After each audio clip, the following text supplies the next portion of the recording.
Sorry मोमानी। वो घबराते इतना ही बोली थी जब इसकी मोमानी ने उसके मुंह पर जोरदार थप्पड़ रसीद किया था। वो पहले ही बुखार से तप रही थी।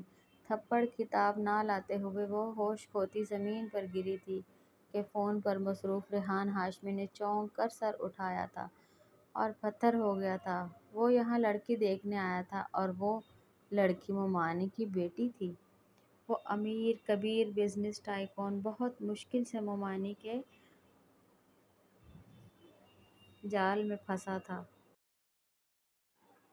मोमानी ने उसे सख्ती से मना किया था लड़के वालों के सामने ना आना, पर वो नहीं जानती थी कि उनकी अपनी बेटी उनसे मोहब्बत करती थी, तभी ज़बरदस्ती लेकर ड्राइंग रूम में भेजा था।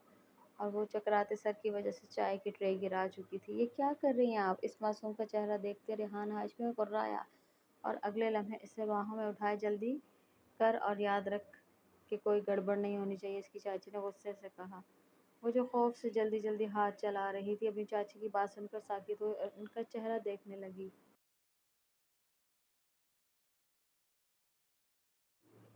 क्या देख रही है? समझ में नहीं आई बात की कोई कमी नहीं रहनी चाहिए, इसकी चाची गुस्से से कहती वहां से बाहर निकल गई, जबकि पीछे वो जल्दी जल्दी हाथ चलाने लगी। थोड़ी देर में तमाम मेहमान आ चुके थे। रीम ने लरजते हाथों से चाय की ट्रे उठाई, ड्राइंग रूम में दाखिल हुई तो रेहान शाह उसे देखता रह गया।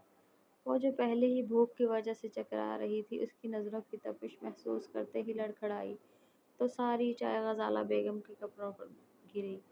मेहमानों का लिहाज किए बिना ज़ोरदार तमाचा उसके मुंह पर रसीद हुआ।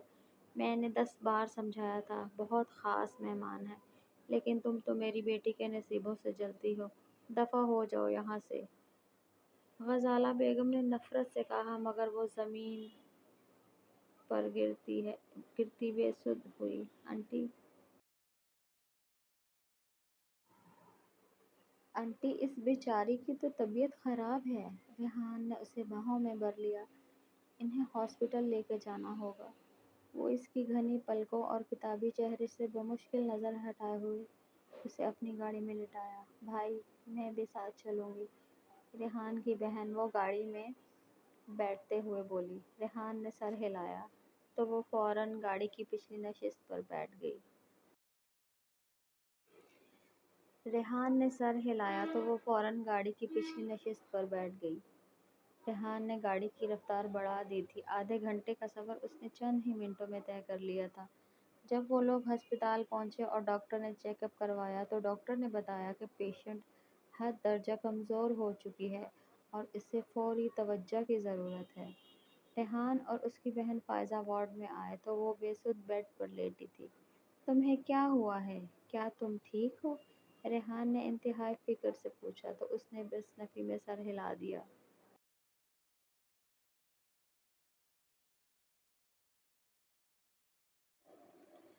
तभी एक नर्स ने वहां आकर कहा, लगता है आपने काफ़ी देर से कुछ खाया नहीं है, आप पहले कुछ खा लें। नर्स के कहने पर रेहान वार्ड से बाहर निकला। थोड़ी देर में कुछ खिलाने पिलाने के बाद वो अपनी बहन फ़ायज़ा और रीम को लेकर वापस घर आ गया, जहाँ गजाला बेगम गुस्से से लाल पीली हो रही थी। तुझे कहा, तुझे क्या आज के दिन भी ब्लेंडर करना था? वो गुस्से से इसका हाथ दबोच कर चिल्लाईं।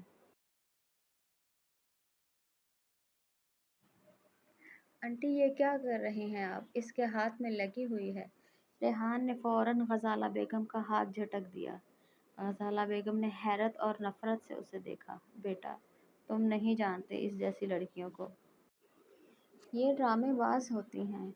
मैंने इतने सालों से इसे अपने घर में पनाह दे रखी है, इसके सब ड्रामे मैं अच्छी तरह जानती हूँ। डॉक्टर ने कहा है कि इनकी तबीयत वीकनेस की वजह से ज़्यादा ख़राब हुई है। इन्हें वक्त पर खाना और मेडिसिन दें, वरना तबीयत मज़ीद बिगड़ सकती है। और मेरे ख़्याल में अब हमें यहाँ से चलना चाहिए। तुम रिश्ते का तो बताओ, गजाला बेगम ने सख्ती से पूछा।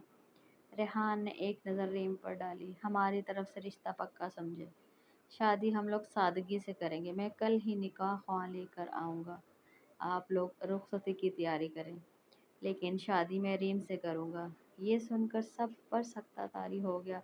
शानज़ रीम की कज़न, जिससे रेहान की शादी तय थी, ने हकारत भरी नज़रों से रेहान को देखा। वो लोग तो जा चुके थे, लेकिन जाते जाते रीम की जान मुश्किल में डाल गए। बता क्या किया है तूने इनके साथ? उसकी चाची इस पर गुस्से से धाड़ी। रीम डरी सहमी वहीं खड़ी रही।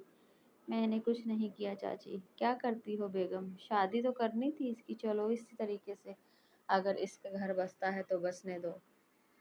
ग़ज़ाला बेगम ने गुस्से से उसे धक्के दिए और न जाने वो और क्या क्या सुनाती रहती, यहाँ तक कि उन्होंने उस पर हाथ भी उठाया। लेकिन रीम ने अपनी ज़बान से उफ़ तक न की। न चाहते हुए भी बेदिली से वो अपनी तकदीर से समझौता करने लगी थी। उसकी रुखसती की तैयारियां शुरू हो गईं, जबकि शानज़े बार बार आती और उसे ताना देती कि वो उसकी जगह छीन रही है। वो डरी सहमी बस अपने कमरे में दबक कर बैठ गई। ना उसने कुछ खाया था, ना ही कुछ पिया था। अल्लाह अल्लाह करके अगली सुबह आ गई। घर में तमाम मेहमान जमा थे और इंतज़ार था तो सिर्फ दूल्हे का, दूल्हे वालों के आने का। जैसे ही बारात आने का शोर गूंजा, रीम ने अपना दिल थाम लिया। इसका जिस्म बाकायदा कांपने लगा था। उसने अपने खाली सफ़ेद हाथों को देखा और फिर शीशे में खुद के अक्स पर नज़र डाली। वो मुस्कुरा भी न सकी थी। सुर्ख जोड़े में वो बेहद हसीन लग रही थी, लेकिन इसकी आंखों में चमक कहीं खो गई थी।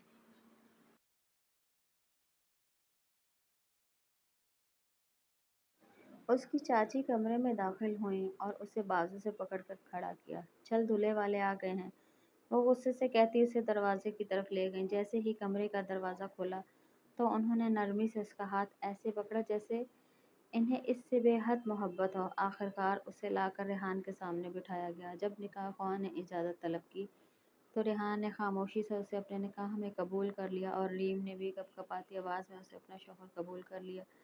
कल से भूखे होने की वजह से मुसलसल उसका सर चकरा रहा था। रुखसती का शोर गूंजा तो रेहान ने नरमी से उसका हाथ थाम कर उसे खड़ा किया, लेकिन वो उससे पहले कि वो एक कदम आगे बढ़ाती वो बेहोश हो गई। रेहान ने उसे फ़ौरन अपनी बाहों में भरा और घर से बाहर निकल गया। बाकी तमाम लोग भी इसके पीछे बाहर निकल गए। एक एक करके सारे मेहमान रुखसत होने लगे। चलो, किसी बहाने से ही कम अज़ कम वो मनहूस अब इस घर में नज़र तो नहीं आएगी। शानज़े ने बेजारी से सोफे पर बैठते हुए कहा। रेहान उसे लेकर सीधा अस्पताल आया। डॉक्टर ने हैरत से पहले रेहान को देखा और फिर रीम को। कल जब वो उसे यहाँ लेकर आया था तो इसका इसके साथ कोई रिश्ता ना था, लेकिन आज रेहान इसका शौहर था। डॉक्टर ने उसे ज़रूरी हिदायत दी कि इसका ख़ास ख्याल रखा जाए। रीम की हालत देखकर रेहान बस खामोशी से इस्बात में सर हिलाकर रह गया। पहली ही नज़र में रीम इसके दिल में घर कर गई थी। वो इतनी खूबसूरत थी कि उसे पलक झपकाए बगैर मुसलसल देखा जा सकता था। थोड़ी देर बाद जब रीम की हालत कुछ बेहतर हुई तो वो उसे अपने घर ले आया। सादगी से उसका इस्तकबाल किया गया। तबीयत नासाज होने की वजह से थोड़े बहुत रस्म व रिवाज के बाद उसे कमरे में भेज दिया गया। रीम डरी सहमी घबराई हुई उस अनजान कमरे में बैठी थी। रीम, आप फ्रेश हो जाएं, कपड़े तब्दील कर लें, मैं आपके लिए मेडिसिन लेकर आया हूँ। खाना खाने के बाद आपको ये दवाई लेनी है, वो इसके करीब आकर नरमी से बोला और बेड साइड टेबल पर मेडिसिन रख दी। रीम ने फौरन नजरें उठाई और पूरे कमरे का जायजा लेते हुए दबी आवाज में पूछा, मेरे कपड़े? मगर वो यहाँ सबसे अनजान थी। उसे समझ नहीं आ रहा था कि वो बाहर कैसे जाए। वो कई बार दरवाजे तक जाती, हाथ कुंडी पर रखती, लेकिन फिर घबरा कर वापस पलट आती। आखिरकार जब वो दोबारा दरवाजे की जानिब बढ़ी और उसे खोलने के लिए आगे हाथ बढ़ाया तो ऐन उसी लम्हे बाहर से दरवाज़ा खुल गया। रीम फौरन पीछे हटी और खौफ से आंखें टपटपाते हुए आने वाले को देखने लगी। फाइज मुस्कुराते हुए बोली, अरे भाभी, आप बाहर क्यों नहीं आ रही? रीम ने नज़रें झुका लीं। फ़ायज़ा को रीम का इस कदर डरना बिल्कुल पसंद नहीं आया। उसने प्यार से कहा, अरे आप यूँ मुजरिमों की तरह हर वक्त क्यों सर क्यों झुकाए रखती हैं? आप तो अब घर की रौनक हैं। चलिए, आपके घर वाले आपसे मिलने आए हैं। फ़ायज़ा उसे अपने साथ बाहर लेकर आई तो रीम की नज़रें शानज़े पर पड़ी, जो अपनी माँ के साथ बैठी थी। शानज़े मुस्कुरा कर बातें तो कर रही थी, लेकिन रीम को इसकी नज़रों में मौजूद जहर महसूस हो रहा था। अचानक शानज़े ने तंज़िया अंदाज में रीम की तरफ देखते हुए कहा, क्यों रीम, मुझे अपना कमरा नहीं दिखाओगी?